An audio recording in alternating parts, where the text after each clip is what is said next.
উজ্জ্বল ভট্টাচার্য। প্রথমে বিশেষ খবর। নির্বাচন কমিশন আজ ছত্তিশগড়, কেরালা এবং মধ্যপ্রদেশের বিশেষ নিবিড় সংশোধন প্রক্রিয়া এসআইআর এর খসড়া ভোটার তালিকা প্রকাশ করেছে। রাষ্ট্রপতি আজ নতুন দিল্লিতে 2025 সালের রাষ্ট্রীয় বিজ্ঞান পুরস্কার দিয়েছেন। প্রধানমন্ত্রী সহ বিশিষ্ট নেতৃবৃন্দ আজ প্রাক্তন প্রধানমন্ত্রী চৌধুরী চরণ সিংকে তাঁর জন্মবার্ষিকীতে শ্রদ্ধা জানিয়েছেন। দিনটি জাতীয় কৃষক দিবস হিসেবে পালিত হচ্ছে। কেন্দ্রীয় কৃষিমন্ত্রী বিকশিত ভারত রোজগার এবং আজীবিকা মিশন গ্রামীণ আইনকে কৃষক ও শ্রমিকদের কল্যাণের লক্ষ্যে এক ঐতিহাসিক উদ্যোগ হিসেবে অভিহিত করেছেন। পশ্চিমবঙ্গের মুর্শিদাবাদে সংশোধিত ওয়াকফ আইন বিরোধী আন্দোলনের সময় হিংসার জেরে বাবা ও ছেলের খুনের ঘটনায় 13 জনের যাবজ্জীবন কারাদণ্ড হয়েছে। বিশাখাপত্তনমে আজ মহিলাদের দ্বিতীয় টি-20 ম্যাচে ভারত শ্রীলঙ্কার মুখোমুখি। আসছি বিস্তারিত খবরে। নির্বাচন কমিশন আজ ছত্তিশগড়ে বিশেষ নিবিড় সংশোধন প্রক্রিয়া এসআইআর এর আওতায় খসড়া ভোটার তালিকা প্রকাশ করেছে। রাজ্যের মুখ্য নির্বাচনী কর্মকর্তা যশবন্ত কুমার আকাশবাণীকে জানান, পুরো প্রক্রিয়ায় 1,84,920 জন ভোটারের গণনা ফর্ম পাওয়া গেছে। 6,42,234 জন ভোটার মারা গেছেন। 19,13,540 জন ভোটার স্থানান্তরিত হয়েছেন অথবা তারা অনুপস্থিত ছিলেন। এছাড়াও 1,69,033 জন ভোটারের নাম একাধিক জায়গায় পাওয়া গেছে। আগের ভোটার তালিকায় ছত্তিশগড়ে 2,12,30,737 জন ভোটার ছিলেন। কেরালায় এসআইআর এর খসড়া ভোটার তালিকাও আজ প্রকাশিত হয়েছে। মুখ্য নির্বাচনী আধিকারিক রতন ইউ খেলকার ঘোষণা করেছেন, 91.35% গণনা ফর্ম গ্রহণ করা হয়েছে। তিনি জানান, এই তালিকার বিষয়ে আপত্তি এবং দাবি সম্পর্কিত শুনানি অবিলম্বে শুরু হবে। 22 জানুয়ারি পর্যন্ত এটি চলবে। মধ্যপ্রদেশে 230টি বিধানসভা কেন্দ্রের খসড়া ভোটার তালিকাও আজ প্রকাশ করা হয়েছে। আকাশবাণীর সংবাদদাতা জানিয়েছেন, সকাল 10টা থেকে প্রতিটি ভোট কেন্দ্রে খসড়া ভোটার তালিকা রাখা হয়েছে। ভোটাররা সেখানে গিয়ে তাদের নাম আছে কিনা তা দেখতে পাবেন। রাষ্ট্রপতি দ্রৌপদী মুর্মু আজ নতুন দিল্লির রাষ্ট্রপতি ভবনে 2025 সালের রাষ্ট্রীয় বিজ্ঞান পুরস্কার প্রদান করেন। বিজ্ঞান, প্রযুক্তি এবং উদ্ভাবন ক্ষেত্রে অসাধারণ অবদানের জন্য এই পুরস্কার দেওয়া হয়। বিজ্ঞান রত্ন, বিজ্ঞানশ্রী, বিজ্ঞান যুব শান্তি স্বরূপ ভাটনগর এবং বিজ্ঞান টিম, এই 4টি বিভাগে পুরস্কার দেওয়া হয়েছে। পদ্মবিভূষণ অধ্যাপক জয়ন্ত বিষ্ণু নার্লিকারকে মরণোত্তর বিজ্ঞান রত্ন পুরস্কারে সম্মানিত করা হয়। 8 বিজ্ঞানী বিজ্ঞানশ্রী পুরস্কার পেয়েছেন। 14 জন তরুণ বিজ্ঞানীকে বিজ্ঞান যুব বিভাগে পুরস্কৃত করা হয়। রাষ্ট্রপতি দ্রৌপদী মুর্মু বলেছেন, নিরাপত্তা অর্থনৈতিক বিনিয়োগ এবং বৃদ্ধির অন্যতম প্রধান চালিকা শক্তি। তিনি বলেন, সমৃদ্ধ ভারত গড়ার জন্য সুরক্ষিত ভারত নির্মাণ করা অপরিহার্য। নতুন দিল্লিতে আজ ইন্টেলিজেন্স ব্যুরোর এক অনুষ্ঠানে রাষ্ট্রপতি বলেন, ভারত বহুবিধ নিরাপত্তা চ্যালেঞ্জ এবং হুমকির সম্মুখীন হচ্ছে। সীমান্ত এলাকায় উত্তেজনা, সন্ত্রাসবাদ, অভ্যন্তরীণ বিদ্রোহ এবং সাম্প্রদায়িক হিংসা দেশের নিরাপত্তার ক্ষেত্রে সবসময় উদ্বেগ তৈরি করে। তবে এখন সাইবার অপরাধও একটি বড় সমস্যা হিসেবে সামনে আসছে। After independence, IB has been playing a stellar role in providing security to the people of India and assuring unity and integrity of the nation. During last decade, our security agencies like IB have neutralized numerous threats within the country, and they have demonstrated dominance over the forces that threaten national security. রাষ্ট্রপতি বলেন, উগ্র বামপন্থা এখন সম্পূর্ণ নির্মূলের পথে। অভ্যন্তরীণ নিরাপত্তার ক্ষেত্রে নিয়োজিত বাহিনী ও সংস্থাগুলি এক্ষেত্রে সুপরিকল্পিত পদক্ষেপ গ্রহণ করেছে। কেন্দ্রীয় স্বরাষ্ট্রমন্ত্রী অমিত শাহ, দপ্তরের প্রতিমন্ত্রী বান্দি সঞ্জয় কুমার, স্বরাষ্ট্র সচিব গোবিন্দ মোহন অনুষ্ঠানে উপস্থিত ছিলেন। ওড়িশার মালকানগিরি জেলায় আজ 22 জন মাওবাদী পুলিশের কাছে আত্মসমর্পণ করেছে। এদের মধ্যে 10 জন মহিলা। পুলিশের ডিজিপি YB খুরানিয়ার উপস্থিতিতে এরা আত্মসমর্পণ করে। ওড়িশা সরকার সম্প্রতি মাওবাদী আত্মসমর্পণ ও পুনর্বাসন নীতি সংশোধন করেছে। শ্রী খুরনিয়া জানান, সরকার আত্মসমর্পণকারী মাওবাদীদের পুনর্বাসনে সহায়তা করবে। প্রধানমন্ত্রী নরেন্দ্র মোদী সহ বিশিষ্ট নেতৃবৃন্দ আজ প্রাক্তন প্রধানমন্ত্রী চৌধুরী চরণ সিংকে তার জন্মবার্ষিকীতে শ্রদ্ধা জানিয়েছেন। দিনটি দেশজুড়ে জাতীয় কৃষক দিবস হিসেবে পালিত হচ্ছে। কেন্দ্রীয় কৃষি ও কৃষক কল্যাণ মন্ত্রী শিবরাজ সিং চৌহান বিকশিত ভারত রোজগার এবং আজীবিকা মিশন গ্রামীণ আইনকে কৃষক ও শ্রমিকদের কল্যাণের লক্ষ্যে এক ঐতিহাসিক উদ্যোগ হিসেবে অভিহিত করেছেন।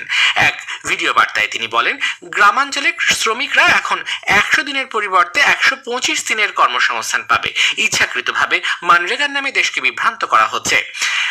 এই প্রকল্পটি আরো প্রগতিশীল পদক্ষেপ। এর মাধ্যমে গ্রামীণ এলাকায় পরিকাঠামোগত উন্নয়নের কাজ, জল সংরক্ষণ, দুর্যোগ প্রতিরোধ, দারিদ্র্যমুক্ত স্বনির্ভর গ্রাম গঠনে গুরুত্বপূর্ণ ভূমিকা নেবে। তিনি জানান, এই প্রকল্পের জন্য 1,51,000 কোটি টাকারও বেশি অর্থ বরাদ্দ করার প্রস্তাব করা হয়েছে।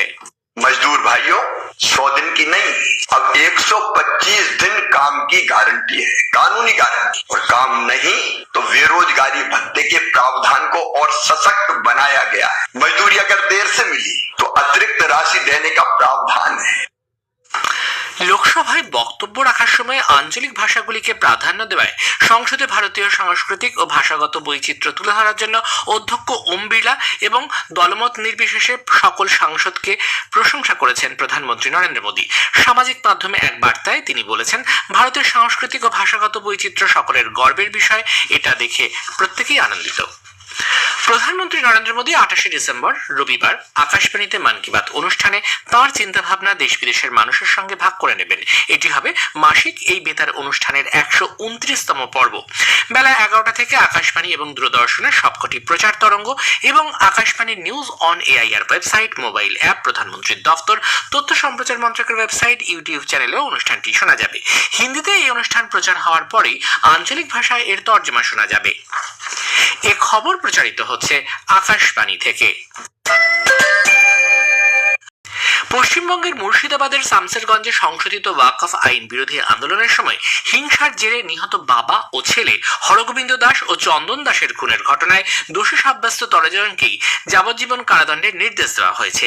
একই সঙ্গে আক্রান্তের পরিবারকে 15 লক্ষ টাকার ক্ষতিপূরণ দেওয়ার জন্য পশ্চিমবঙ্গ সরকারকে নির্দেশ দিয়েছেন জঙ্গিপুর মহকুমা আদালতের বিচারক অমিতাভ মুখোপাধ্যায়। এর পাশাপাশি প্রত্যেককে 10,000 টাকা করে জরিমানা দিতে হবে। অনাদায়ে আরো 3 মাস কারাবাসের নির্দেশ দেওয়া হয়েছে। উল্লেখ্য, চলতি বছর 9 এপ্রিল থেকে সংশোধিত ওয়াকফ আইন বিরোধী আন্দোলনকে কেন্দ্র করে উত্তাল হয়ে ওঠে পশ্চিমবঙ্গের মুর্শিদাবাদ জেলার জঙ্গিপুর, সুতি ও শামসেরগঞ্জের বিভিন্ন অঞ্চল। ভাঙচুর, লুটপাট, অগ্নিসংযোগের পাশাপাশি গুলি চলার ঘটনাও ঘটে। পুড়িয়ে দেওয়া হয় পুলিশের গাড়ি। 12 এপ্রিল শামসেরগঞ্জের জাফরাবাদে বাড়ি থেকে টেনে এনে কুপিয়ে খুন করা হয় হরগোবিন্দ দাস এবং তার ছেলে চন্দনকে। ঘটনার পর থেকেই দোষীরা নিখোঁজ ছিল। এই 13 জনকেই নিহতদের বাড়ির কাছের 2টি গ্রামের বাসিন্দা। পরে বিভিন্ন জায়গা থেকে তাদের গ্রেপ্তার করা হয়। ত্রিপুরার মুখ্যমন্ত্রী অধ্যাপক ডাক্তার মানিক সাহা আজ খোয়াইয়ে ধলাবিলে 100 শয্যা বিশিষ্ট নতুন জেলা হাসপাতাল এবং 50 শয্যা বিশিষ্ট নেশামুক্তি কেন্দ্রের শিলান্যাস ও ভিত পুজো করেন। এছাড়াও তিনি ভার্চুয়ালি খোয়াই জেলার আরো 8টি প্রকল্পের উদ্বোধন করেন। যে প্রকল্পগুলির উদ্বোধন এবং শিলান্যাস করা হলো সেগুলির জন্য ব্যয় হবে 113 কোটি টাকা। মুখ্যমন্ত্রী বলেন, উন্নয়নমূলক কাজে কোনো রাজনীতি করা উচিত নয়। দেশের কোনো রাজ্যে ত্রিস্তর পঞ্চায়েতে ই অফিস তৈরি হয়নি, শুধুমাত্র ত্রিপুরায় ত্রিস্তর পঞ্চায়েতের কাজকর্মের সুবিধার লক্ষ্যে এই অফিস তৈরি হয়েছে বলে তিনি জানান। অসামরিক বিমান চলাচল মন্ত্রী রামমোহন নাইডু বলেছেন, ভারত আন্তর্জাতিক অসামরিক বিমান চলাচল সংস্থা ICAO-র কাউন্সিলে বিপুল ভোটে আবারও নির্বাচিত হয়েছে। সামাজিক মাধ্যমে এক বার্তায় মন্ত্রী বলেন, প্রধানমন্ত্রী নরেন্দ্র মোদীর নেতৃত্বে ভারতের বিমান চলাচল ব্যবস্থা সারা বিশ্বে উল্লেখযোগ্য স্বীকৃতি অর্জন করেছে।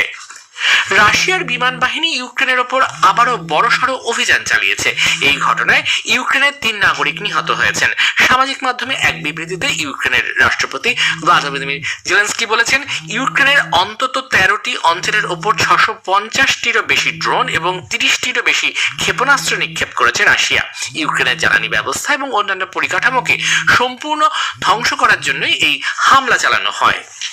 থাইল্যান্ডের সঙ্গে কম্বোডিয়ার সীমান্তের সংঘর্ষের কারণে কম্বোডিয়ায় আরো 21 জনের মৃত্যু হয়েছে। এ নিয়ে দুদেশের মধ্যে সীমান্ত সংঘাত 17 দিনে পড়ল। বিশাখাপত্তনমে আজ মহিলাদের দ্বিতীয় টি20 ম্যাচে ভারত শ্রীলঙ্কার মুখোমুখি হয়েছে।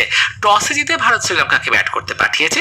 একটু আগে পাওয়া খবরে জানা গেছে, শ্রীলঙ্কা 10 ওভারে 66 রান করেছে 2 উইকেট হারিয়ে। উল্লেখ্য, ভারত প্রথম ম্যাচে শ্রীলঙ্কাকে 8 উইকেটে হারিয়ে 5 ম্যাচের সিরিজে 1-0 এগিয়ে রয়েছে। শেষে বিশেষ খবর আরো একবার। নির্বাচন কমিশন আজ ছত্তিশগড়, কেরালা এবং মধ্যপ্রদেশের বিশেষ নিবিড় সংশোধন প্রক্রিয়া SIR এর খসড়া ভোটার তালিকা প্রকাশ করেছে। রাষ্ট্রপতি আজ নতুন দিল্লিতে 2025 সালের রাষ্ট্রীয় বিজ্ঞান পুরস্কার দিয়েছেন। প্রধানমন্ত্রী সহ বিশিষ্ট নেতৃবৃন্দ আজ প্রাক্তন প্রধানমন্ত্রী চৌধুরী চরণ সিংকে তার জন্মবার্ষিকীতে শ্রদ্ধা জানিয়েছেন। দিনটি জাতীয় কৃষক দিবস হিসেবে পালিত হচ্ছে। খবর শেষ হলো। এরপর খানিকক্ষণ পরে শুনবেন স্থানীয় সংবাদ।